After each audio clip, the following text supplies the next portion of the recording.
So the Springboks have got themselves the victory over Italy, 32 points to 14. If you thought the game last week was controversial up against France, this one topped it. Another red card for the South Africans early on for Franco Mostert, more than likely coming with a suspension, so another lock missing for the South Africans for the Irish match. But in this review, we'll be looking through at the key players for these two sides and also what is next. A little bit of a summary of this game too, which is a tricky one to describe, as a lot of people have called it the worst game of international rugby that they have watched for this year. But it started off with a hiss and a roar with a Franco Mostert red card. It was given as a straight red, similar to what we saw for Ludiacha in the last match, and that meant that he was unable to return. Now, the controversy is because of the fact that it did not look like a red card.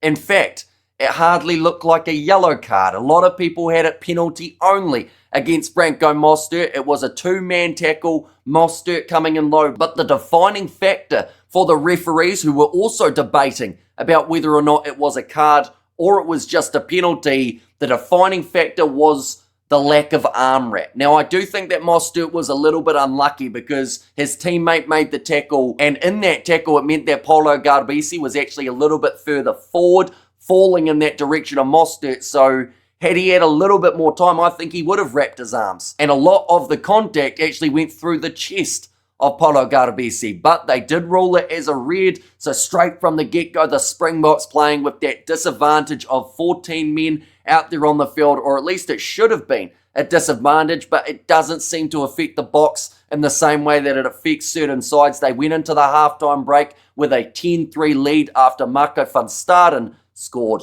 In the 40th minute, second half, we got underway with another yellow card. This time, Marco van Staden decided he was sick of scoring and instead wanted to lie in a breakdown and get himself penalised and sent off the field for the 10 minutes. From there was a yellow card for the Italians in the Renzo Canoni. And now, that one was actually worse, I feel, than Franco Mostert's, but it was just ruled as yellow. Then from there, Morne Vandenberg, Grant Williams, and Ethan Hooker all scoring tries in the last quarter of this match, but there were times when it was 14-13 out there on the field. It was very stop-start.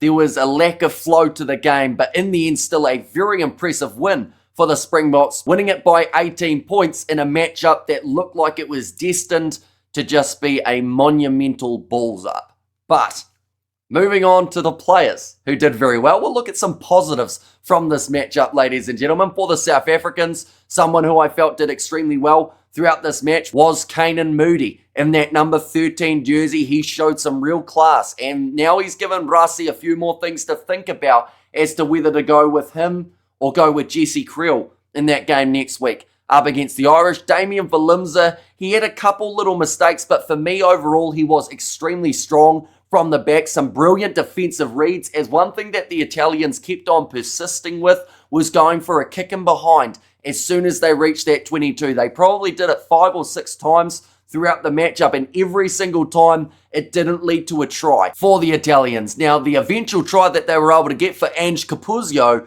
was off an attacking play. Juan Inacio Brex finally getting a touch on the ball, but it didn't come from that grubber. So that is one thing that I do think Italy got very wrong in this match, was their tactics on attack. But overall, Damian Valimza, some very solid work from the back to be able to keep the Springboks well and truly in this contest. I also think that Johan Grobelaar deserves a lot of credit for what he was able to do throughout this matchup. Normally, when Malcolm Marx is playing, Grobelaar may get himself 5 to 10 minutes at the end of a contest, whereas in this game, he had to play the full 80, and he did not look out of place whatsoever. He was putting in some good hits. I believe he won a turnover in the breakdown, but just seems like the type of player that, if given more game time, could be a very handy backup option for Malcolm Marx.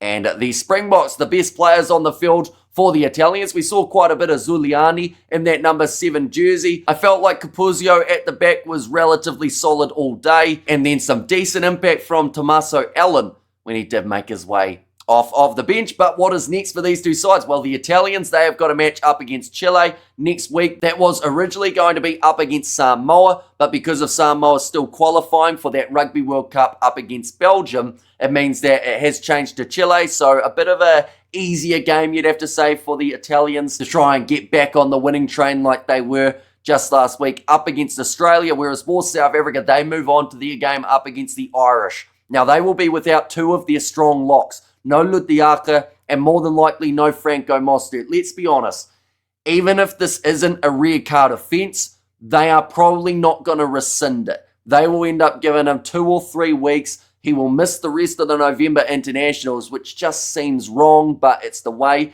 that it currently works. But the brilliant news for South Africa, they've got Eben Etzebeth, they've got Ruan Nokia, and they've got Argus Neyman. So they still have world-class locks for that game up against the Irish. The week after that, the Springboks will be going head-to-head with Wales. So 2 fantastic fixtures to close out November there. But nonetheless, do let me know what you thought of this game. Do let me know what you thought of the red card.